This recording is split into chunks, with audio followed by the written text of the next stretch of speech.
Before refrigerators and modern food technology, Native Americans mastered incredible ways to keep meat fresh for months, even years. And these methods weren't just clever survival tricks, they were preservation techniques that were so good that some of them still work better than our modern tricks. Let's dig in. Let's talk about smoking meat. And no, not the kind that gets you weird looks from your neighbors. Native Americans discovered that smoke wasn't just good for sending signals or making their clothes smell like a campfire, it was nature's own food preservative. The genius part? Smoke does double duty. It sucks all the moisture out of the meat while coating it with natural compounds that tell bacteria to take a hike. Archaeological evidence suggests some Native American smokehouses were so well designed they could preserve meat for up to 2 years. That's longer than most of us keep leftovers in our modern fridges. They'd build these special smoke huts where they'd hang strips of meat over slowly smoldering fires. The key word here is slowly. This wasn't your typical backyard barbecue where Uncle Bob cranks up the heat and turns everything into charcoal. Speaking of preservation methods, different tribes had their own signature smoking techniques. Some preferred using specific types of wood, hickory, maple, or cedar, each adding its own unique flavor. It's like the original food seasoning, except this one also keeps your dinner from spoiling. A study of preserved Native American smoking techniques showed that the combination of dehydration and smoke compounds reduced bacterial growth by up to 90%. Now that's what I call effective pest control. The real magic happened when they mastered the art of jerky making. And I'm not talking about those overpriced strips you buy at gas stations. Native Americans were making jerky before it was cool, and they didn't need any of those weird preservatives that you can't pronounce. They'd slice meat into thin strips, thin enough that you could almost read a smoke signal through them, and lay them out to dry in the sun. Modern food scientists have studied these traditional drying techniques and found that properly dried meat can retain up to 80% of its original nutritional value. That's better than some of the processed foods sitting in our pantries right now. They knew exactly which meats worked best for each method. Big game like bison and elk got the smoking treatment because, let's face it, you try carrying an entire bison around without preserving it first.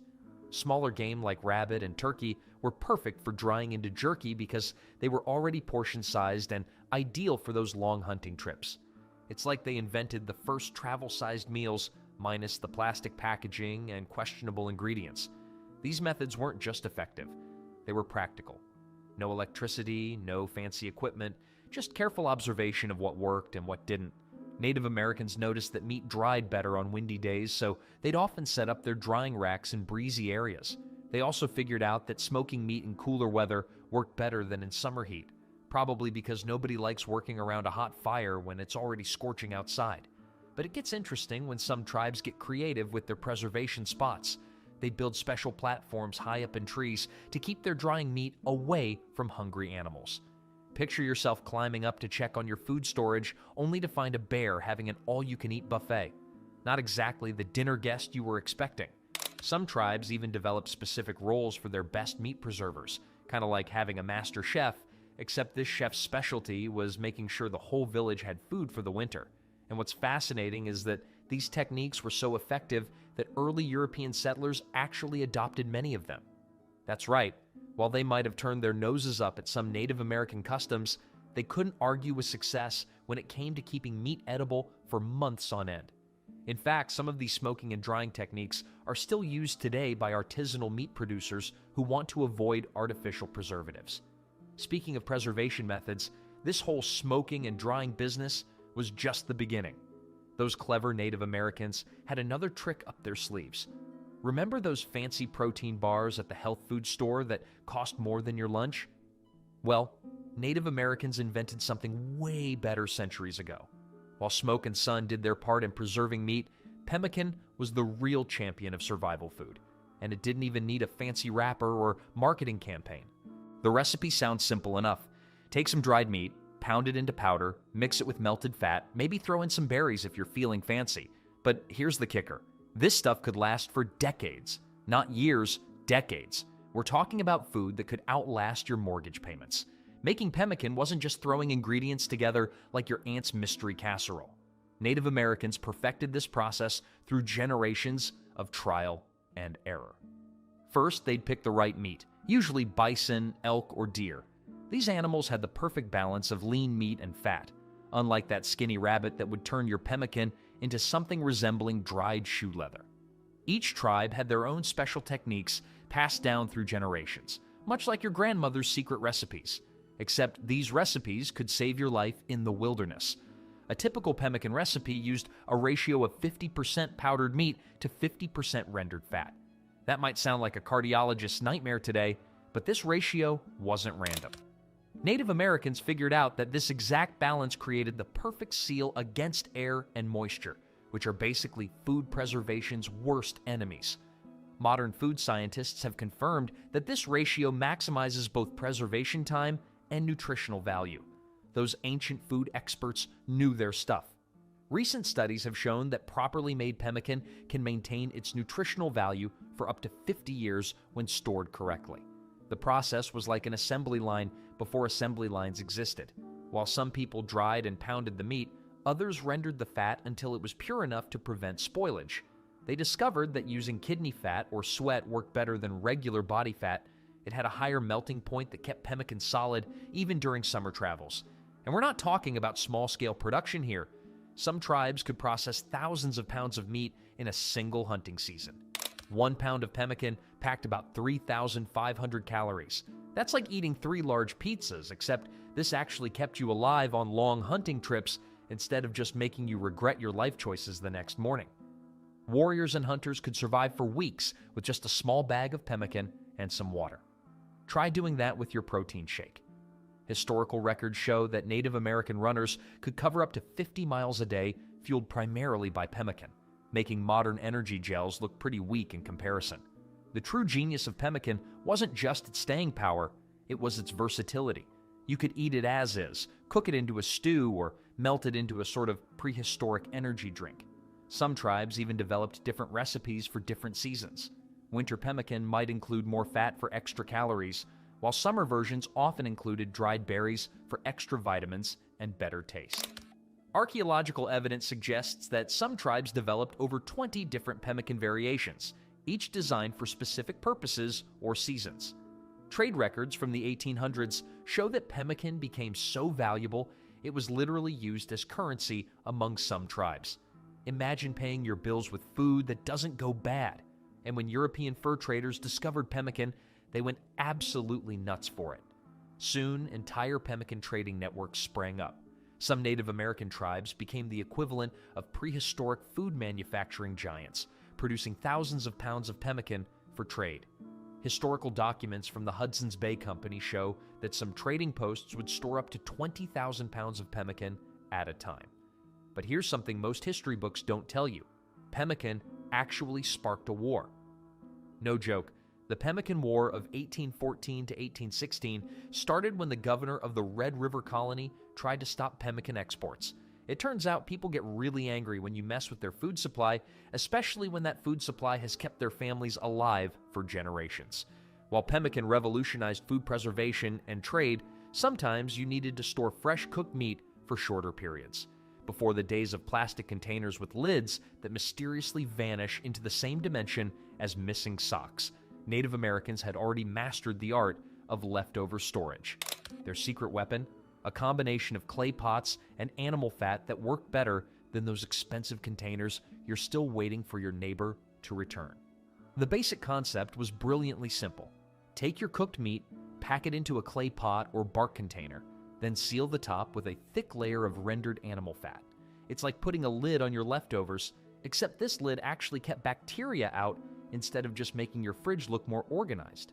Recent archaeological studies have shown that this method could keep meat edible for up to 6 months. Try getting those results with your modern-day meal prep containers. The clay pots themselves were engineering masterpieces. Native American potters didn't just slap some mud together and call it a day. They carefully selected specific types of clay that could withstand temperature changes without cracking. Archaeological evidence from various sites shows that these storage vessels were often treated with special mixtures of plant resins and oils that made them more resistant to moisture.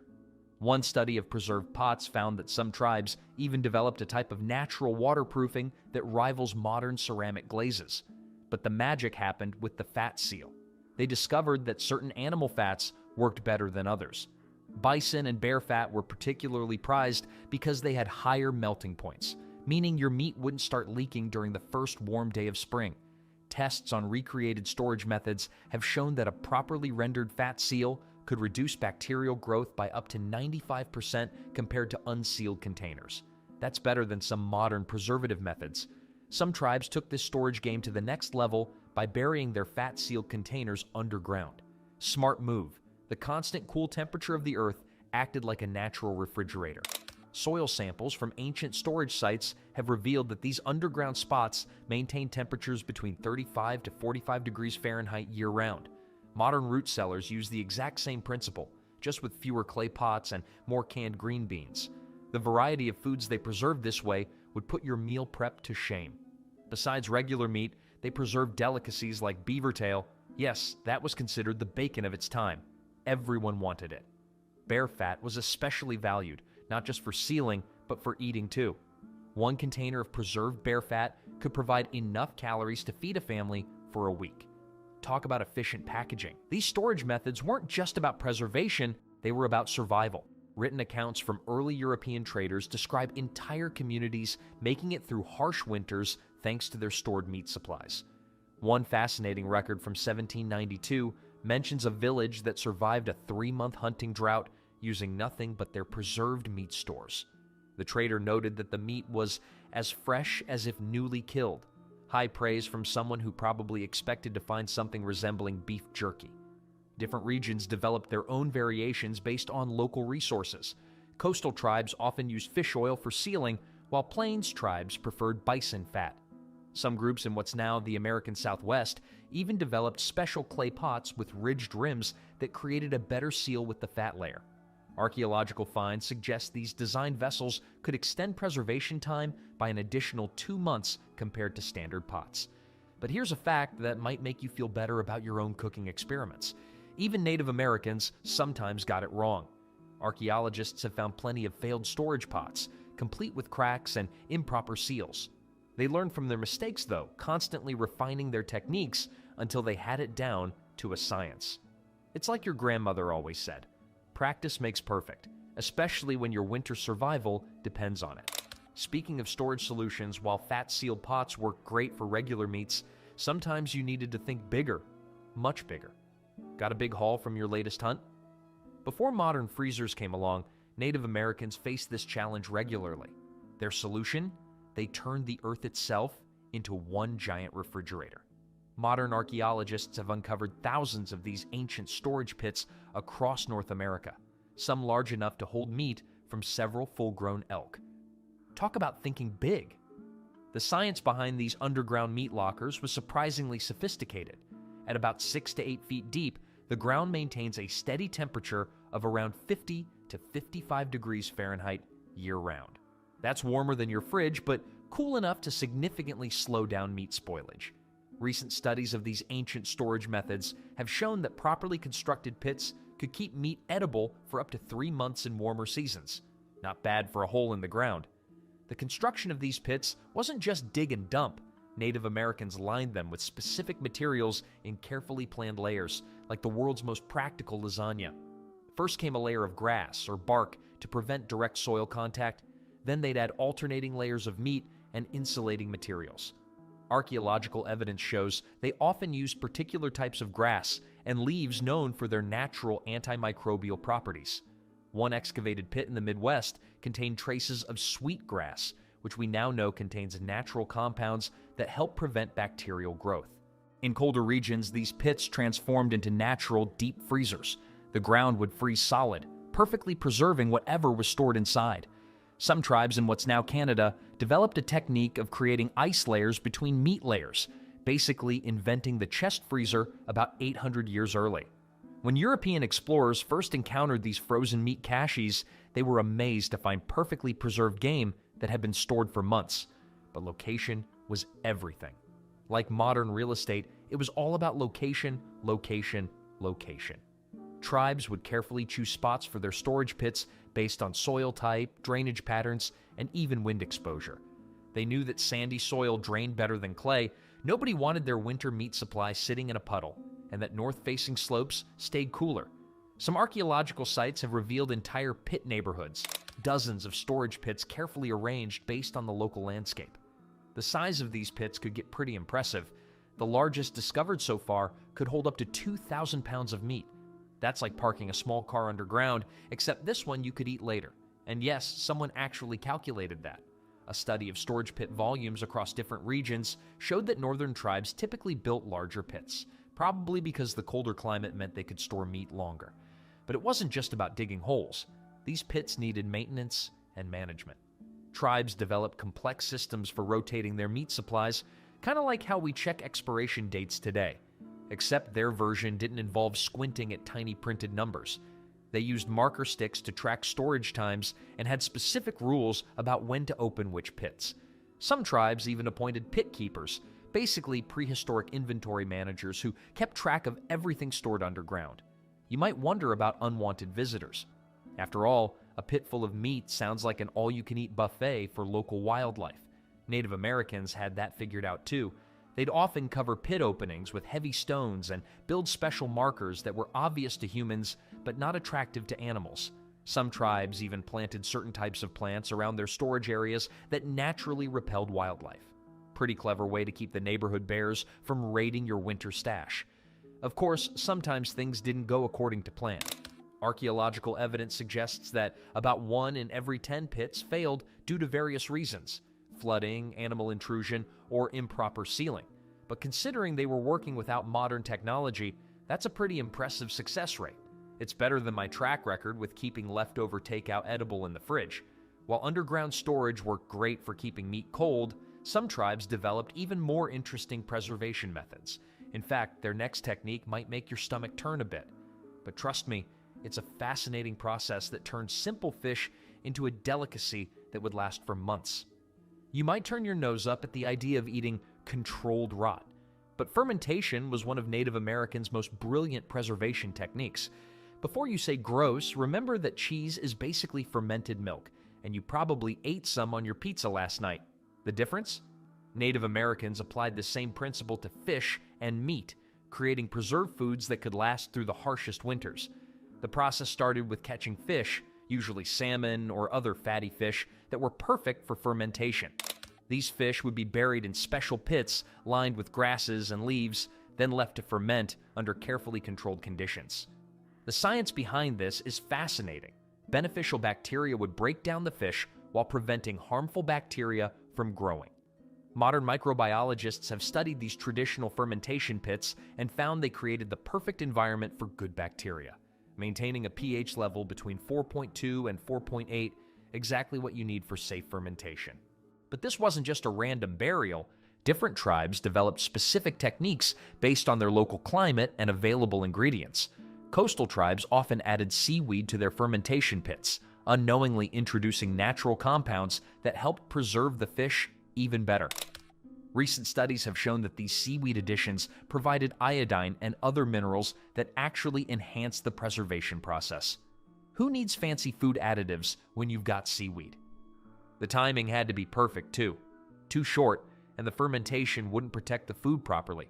Too long, and, well, let's just say you'd have something that even your uncle who eats everything wouldn't touch. Through generations of trial and error, tribes developed precise timing systems. They'd check the pits regularly, looking for specific signs that the fermentation was complete. Kind of like checking if your sourdough bread has risen enough, except with more interesting smells. Archaeological evidence suggests some tribes could store fermented fish for up to a year. That's pretty impressive considering modern food preservation methods often struggle to keep fish fresh for more than a few days. One excavated storage pit in Alaska contained traces of fermented fish that scientists estimate could have fed a family of 6 for an entire winter season. Talk about meal prep. Speaking of cold storage, Native Americans in northern regions developed some seriously cool techniques. Pun absolutely intended. Ice freezing wasn't just throwing meat into a snowbank and hoping for the best. They developed sophisticated methods for cutting and storing ice blocks, creating what were essentially the first freezer lockers. Some tribes would alternate layers of snow and meat, creating frozen food packages that would stay preserved until spring. But they figured out how to slice frozen meat so thin it was actually edible without thawing. Using special tools made from bone and stone, they could shave frozen fish and meat into pieces thin enough to eat immediately. This technique required incredible skill. One wrong move and you'd be trying to gnaw on a frozen chunk instead of enjoying paper-thin slices. Modern analysis of these tools shows they could create slices as thin as 1/16 of an inch. That's sashimi-grade precision without modern knives. Temperature management was crucial. Northern tribes built special ice houses using snow blocks and insulating materials like fur and grass. These structures could maintain temperatures below freezing even as outside temperatures fluctuated. Studies of traditional ice house designs have shown they could keep temperatures steady at around 28 degrees Fahrenheit for months at a time. That's more consistent than some modern freezers. But it wasn't all serious business. Some tribes held competitions to see who could slice the thinnest pieces of frozen fish, kind of like an ancient Iron Chef competition, except everyone's fingers were probably numb. Archaeological evidence has uncovered special ceremonial slicing tools that were likely used in these events, decorated with intricate carvings and made from premium materials. From burying fish to master the art of fermentation to turning ice and snow into nature's freezer, Native Americans demonstrated an incredible understanding of food science. These preservation methods weren't just about surviving. They were about thriving, creating nutrient-rich foods that could sustain communities through the toughest times.